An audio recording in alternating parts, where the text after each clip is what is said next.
Mga kababayan, eto na! The epic part 10 finale ng ating POV Relatable Series. Hindi ko akalaing aabot tayo dito, pero dahil sobrang dami nang nakarelate, andito tayo ngayon. So tara, last round na ng good vibes. Bakit ganun, no?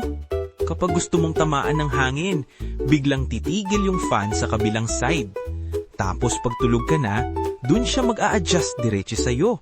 Parang may sariling trip. Eh di wow, may attitude pala si fan. Alam mo yung nagtanong ka lang ng simpleng, paano po to? Tapos bigla ka ng sermonado ng 1 oras tungkol sa buhay, sa disiplina at sa kusina. Itanong ko lang kung gaano katagal pakuluan yung itlog eh. Grabe, parang instant karma kapag nagkamali ka ng tsinelas. Ang hirap maglakad na parang nag-one size fits all ka. Tapos yung isa sobrang luwag. Yung isa parang tinatanggal yung kuko mo. Ang ending, barefoot ka na lang. Ang sarap ng adobo, oh. Pero after 4 days na puro adobo, parang kailangan mo nang mag-file ng reklamo. Kahit yung kanin sumuko na sa paulit-ulit na partner. Pero syempre, bawal magreklamo. Kasi budget meals daw. Ang hirap bumili minsan, no? Bibilin mo lang dapat soft drinks. Pero may kasamang lectures tungkol sa love life, sa kapitbahay, at sa trabaho mo. Parang combo meal. May pagkain na, may advice pa. Sarap na ng shower mo, tapos biglang, pak, brown out. Wala nang blow dry, wala nang ilaw, tapos ang lamig-lamig pa. Yung mukha mo parang questioning all your life decisions. Ba't ngayon pa kuryente? Alam mong delikado na pag narinig mo yung walis tambo at 6 a.m. Hindi ka pa nakakapikit ng maayos, pero sa nanay mo, oras na ng general cleaning. Kahit mismong sahig, umiiyak na rin sa sobrang linis. Nag-request ka ng isa lang, sabi nila. Next na yan. Pero after 3 hours, wala pa rin. Ang dami pang nauna, tapos yung tito mong lasing, 4 na beses na kumanta ng parehong kanta. So sino ba talaga bida? Minsan parang trust exercise ang jeepney. Yung piso mo dumaan sa 10 kamay bago makarating sa driver.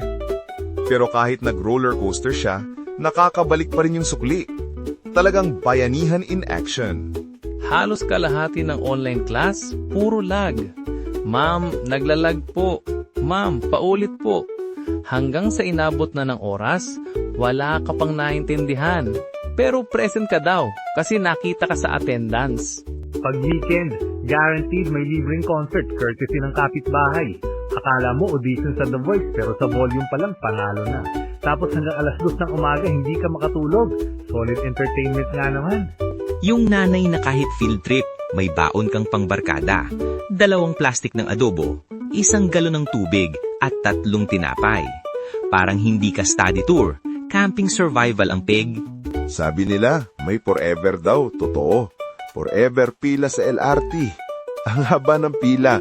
Tapos sakto, pag turn mo na, nagsara na yung pintuan.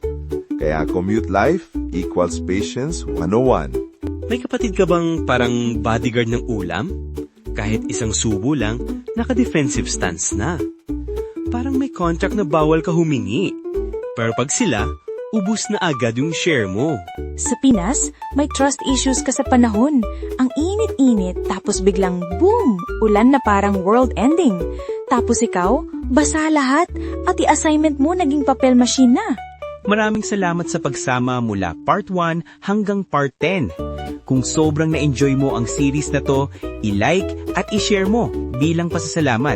At syempre, mag-subscribe para sa susunod na mga serye.